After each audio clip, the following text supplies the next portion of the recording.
The states of Eastern Europe are the harshest on the Russians, and this is understandable.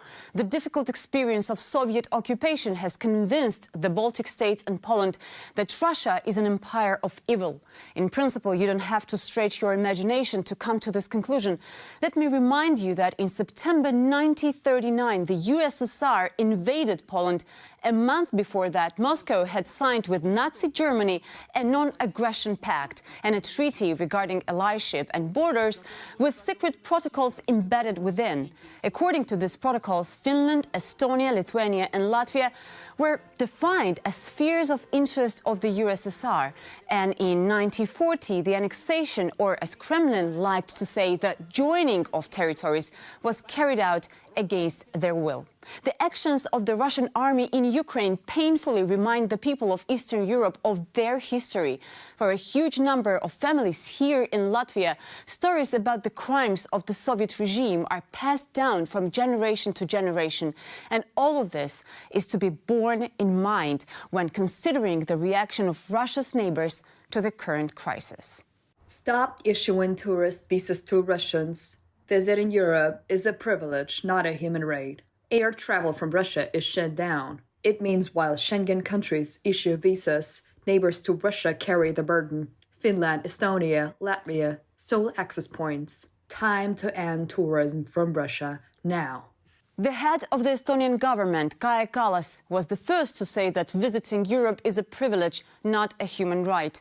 European politicians and officials have echoed her words one after another.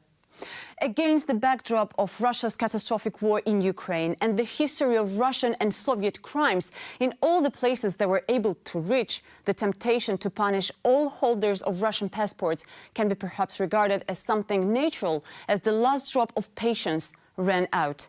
I myself am well aware of this temptation as a Georgian who watched the Russian invasion, saw the death of a close friend, journalist in Tskhinvali, South Ossetia, and experienced absolute horror at the enemy army around the corner. And yet, we must be better than those who label and stereotype entire nation. After all, this is how we differ from the conditional deputy of Russian parliament, Pyotr Tolstoy. Речь идет о том, что наши отношения с этими странами. Our relationships with these countries are ruined for decades into the future, not just for a couple of months. People say that we'll get over it, we'll get in through Turkey. None of that is going to happen. We need to understand the depths of the Russophobia here. They hate us just because we're different. They tried to teach us about their democracy for 30 years. They didn't try that in China because they look different. Or the editor-in-chief of Russia Today, Margarita Simonyan.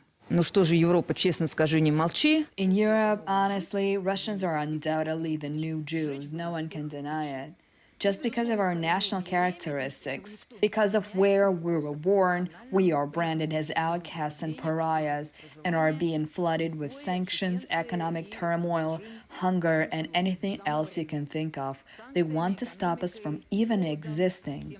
Or other faces of Russian propaganda. We, those who share the values of a liberal Western society, must remember any person is a person with rights. The Europeans taught us this. And now? Now, more and more often, we remember the Iron Curtain, the isolation of Soviet times, tens and hundreds of millions stuck in place, dreaming of worn-out jeans, jazz and freedom, capturing the distant voices of another world on Soviet radio. Back then, it was our own government that wouldn't let us leave. Now the isolation of 140 million people is being seriously discussed by those who proved to the world that absolutely everybody does deserve respect and rights. Everyone deserves to live freely, to travel, to choose their own destiny, at least everyone who has not committed crimes. And a person's guilt or innocence before the law must be determined in accordance with legal norms. You can't just take a huge number of people and hand out a sentence on the principle of collective responsibility. In accordance with the new constitution, the greatest responsibility of those in power is to defend the rights and freedoms of all citizens and people. We may not have reached that point yet, but we will without a doubt. But now it turns out that everything has been set back zero, just like Putin's presidential term limits. If you were unlucky enough to be born in Russia, then too bad. You have no choice but suffer, even if you've spent your whole lives dreaming about those European standards of democracy for your country. And to pay for the sins of your neighbor who supports either Putin or Stalin or Russian Empire, as you know, there are lots of them. You will have to pay for those sins, even if you went to rallies and were detained. If there's a record of your detention, then your chances of proving political persecution increase, and they might take pity on you and grant you some kind of humanitarian visa as an exception. And if there is no record of detention, if you didn't sit in jail, did not speak on TV Rain, Dost, or radio station Echo of Moscow, how can you prove your dislike for Putin? They'll immediately think you're a tourist, and you will pay the price for that. There are several arguments for the cancellation of the entire Russian nation, with rare exceptions. Firstly, you cannot travel around as a tourist today when there is a bloody war going on in Ukraine, arranged by your president. This is unethical. It is your president, after all, as if he was chosen in a fair, competitive election, as if the citizens of the Russian Federation had any choice.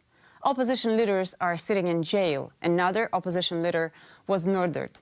There is no active political life in Russia. At the same time, I fully understand those who only see Russian citizens in expensive resorts, in T-shirts with USSR inscriptions. There are, of course, such people, but is everyone like that?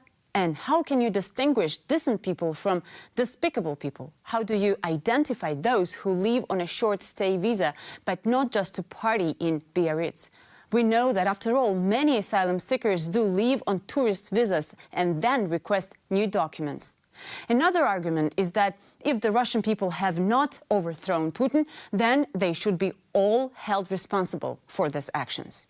Well, would you like to visit Russia and go out to demonstrate by yourself, or gather in peaceful protest with like-minded people at the monument to Pushkin, for example, in the center of Moscow?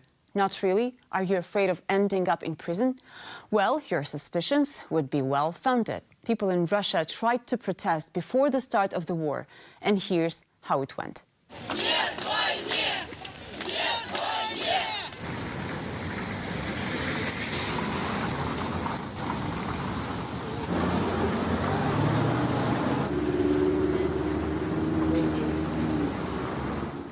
After each such demonstration, human rights activists counted hundreds and thousands of detainees across the country. Beatings have become a routine. This is what protests looked like in Russia. The next argument is that all Russians support this war and they should be all paying the price as a result. Ordinary Russian people didn't start the war, but at the same time, we have to realize that they are supporting the war. I think it's not right that Russian citizens can travel into Europe's Schengen area, be tourists, see the sights, while Russia is killing people in Ukraine. It's wrong. This is simply untrue. Even under the conditions of military censorship in Russia, there had been a noticeable trend towards a decrease in support for the so-called special military operation. One can split hairs about the figures, but the fact is that there is no convincing evidence that there is absolute approval of the war. Let's imagine that a family lives in Moscow, a family made up of people who categorically do not support what they're forced to call a special military operation. They have, for example, elderly parents who have refused to leave for 6 months. They do not go out to protest, but they go to restaurants, to the cinema and to water aerobics, for example. They take their children to playgrounds and on holidays continue to leave generally. Are they criminals? Are they accomplices? No, they're just people who need to raise their children, which does not negate the fact that their hearts break with horror and pain at the sight of the murdered children in Ukraine. How many such people are there in Russia? Let's suppose they manage to persuade their parents to leave, but then a strict representative of the European member state may announce to them that they've missed their chance, that they should have overthrown Putin in time, or that they should have at least moved out in the first 5 months of the war. Another argument, they say that if all liberal Russians are returned and forced to remain in Russia, then they will have nowhere to go. They will immediately get organized and overthrow the dictator. Even if we say that only 5 or 10% of people in Russia were opposed to the war, then we would still be talking about millions and millions of people. Do you want these people to be outside Russia or inside? And what would your answer be? I still believe that change comes from within. And if we believe that a democratic Russia is possible in the future, it can only be established from inside. In fact, it might work in completely the opposite way, for those who are trapped in Russia might feel anger and instead object to those who have led them to being forcibly trapped there. If aggressive restrictions are adopted against ordinary Russians, most of them will unfortunately not blame Putin. The propagandists who have been lying for the last few years now about the frenzied Russophobia in the West will be victorious. They will scream out in chorus from every corner of the country. They simply hate Russians. They do. Tallinn may be far, but there are other capitals that are close. And would no one say that this is a fascist idea? It would also destroy the very idea of democracy, liberalism, freedom, and would virtually kill the zero-tolerance approach to xenophobia and nationalism. If they decide to go with it, it means they will also go with complete blind jingoism. We've already commented on this provocative statement. We consider this an open declaration of intolerance and an affirmation of the thoughtless desire to wipe out anything that is Russian. Here, I deliberately do not quote from the appeals of Ukrainian officials to ostracize the Russians, to ban them, not to allow them to leave and to return them if they did leave. I will not break down Zelensky's statements since the beginning of the war and discuss how his rhetoric has changed. He is the president of the country which was attacked. After the war started, the Speaker of the Russian Parliament, Volodin, wrote with certainty that Zelensky had fled to Lviv. But he did not run away. He stayed and went out to the streets of Kiev every day. He became a symbol of resistance to evil, united his nation into one powerful body, and proved to the whole world that everything depends on the human spirit. This president maybe has the right to hate all Russians combined, because it was in his country that more than 380 children were killed.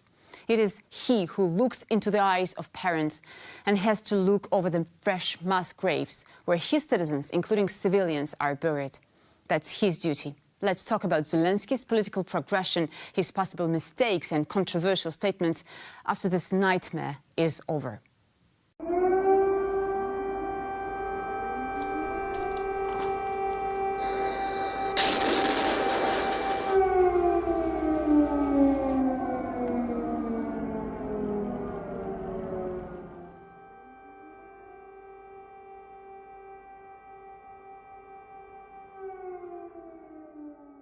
Vladimir Putin viciously, senselessly and irrationally invaded Russia's neighboring state. Should the whole burden of responsibility now be borne by those who may not have enough strength, courage, determination and readiness to put the life and freedom of their families at risk in the fight against pure evil? Or those who privately helped civil activists, refugees from Ukraine, transferred money, donated clothes and food? Are all citizens of the Russian Federation at fault? Ekaterina Katrikadze, TV Rain Newsroom.